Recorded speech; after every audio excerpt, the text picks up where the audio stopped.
it. That is the subject of this evening's Talking Points memo. The attack on Congresswoman Gabrielle Giffords in Arizona was an attack on every law-abiding American citizen. The man who shot the Congresswoman, murdered a federal judge and 5 other people, including a 9-year-old girl, has damaged our republic far beyond the taking of human lives. If politicians cannot walk freely to talk with their constituents, we don't have a democracy. Talking Points believes that any new laws that provide greater safety for public officials should be considered. We simply cannot have chaos at this level. The killer, Jared Loughner, is a psychopath.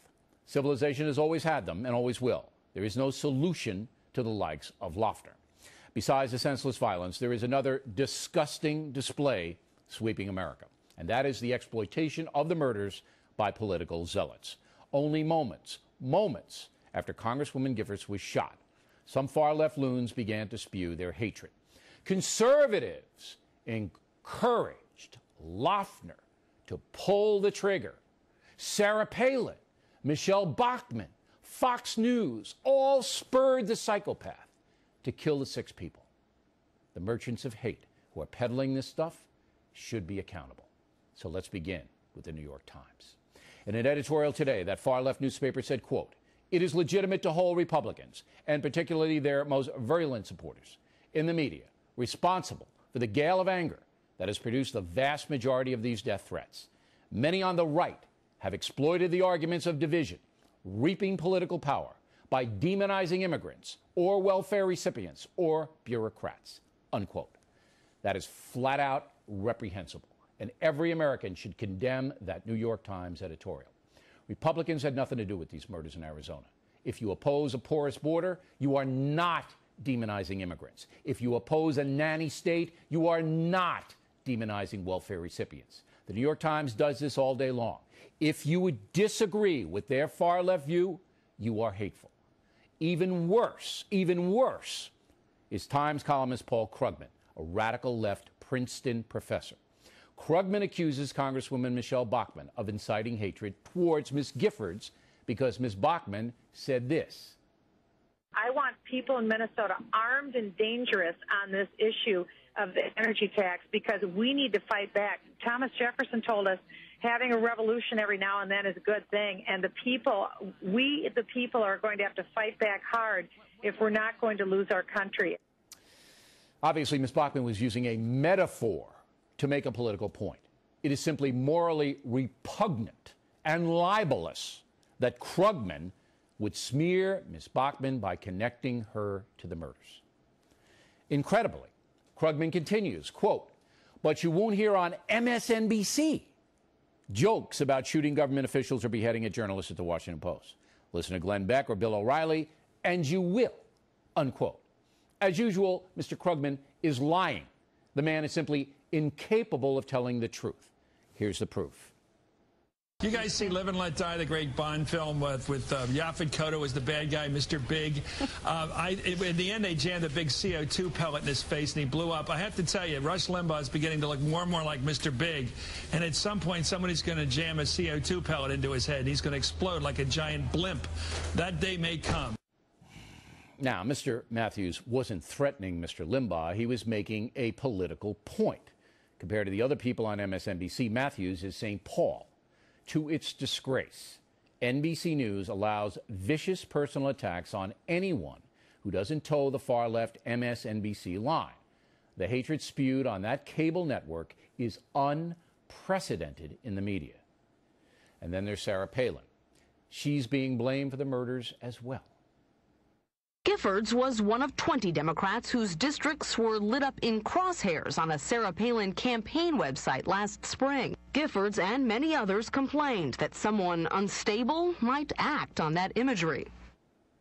As everybody knows, Governor Palin was very active in last November's election, and using words like targeting certain districts is common political usage. In fact, Fox News correspondent James Rosen reports that the Democratic Leadership Committee has used almost the exact same imagery as Governor Palin in assessing campaigns. I guess Paul Krugman didn't see this bit of campaigning by West Virginia Senator Joe Manchin.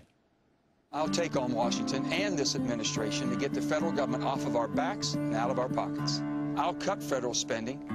and I'll repeal the bad parts of Obamacare. I sued EPA, and I'll take dead aim at the cap-and-trade bill. And the hits just keep on coming. After condemning the violence, the far-left women's organization Now opined, quote, "We condemn equally the culture of hate and violence increasingly reflected in extreme right-wing opponents of those who support progressive solutions to our country's challenges," unquote. They condemn equally, now equating mass murder with rhetoric? Unbelievable. And somehow Now does not condemn the Daily Kos or the hate-filled diatribes on MSNBC. No, they're perfectly fine. It's just the right wing that's the problem. The hypocrisies are stunning, but they pale beside the exploitation of these terrible murders in Arizona. Decent people simply do not ascribe motivation to a psychopath like Loeffner unless that motivation is proven beyond a reasonable doubt. I can't tell you how angry this makes me. Far-left loons have attacked me in vile ways for years. I have to have security around the clock. Has the New York Times ever said a word about that? Some of my colleagues here at Fox News and on talk radio are faced with the exact same situation. There comes a point in a free society when citizens have to acknowledge the truth or see their country dissipate. The New York Times, MSNBC, Paul Krugman, and others are furious that their far-left vision is falling apart. So they are using a terrible tragedy, using it to attack their perceived political enemies. That's what this is all about, the failure of the far-left agenda. Because the loons are furious, they are now accusing people of being accessories to murder.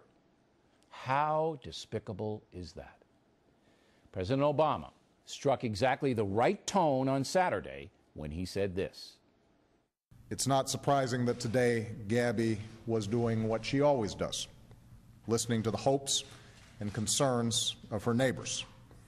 That is the essence of what our democracy is all about. That is why this is more than a tragedy for those involved. It is a tragedy for Arizona and a tragedy for our entire country. What Americans do at times of tragedy is to come together and support each other. Well, that is good leadership from Mr. Obama. Unfortunately, it's not happening. Also, I would like to see the president call out the far-left thugs who are exploiting these murders, who are so full of hatred that they can't even allow people to grieve before turning the tragedy into a political circus.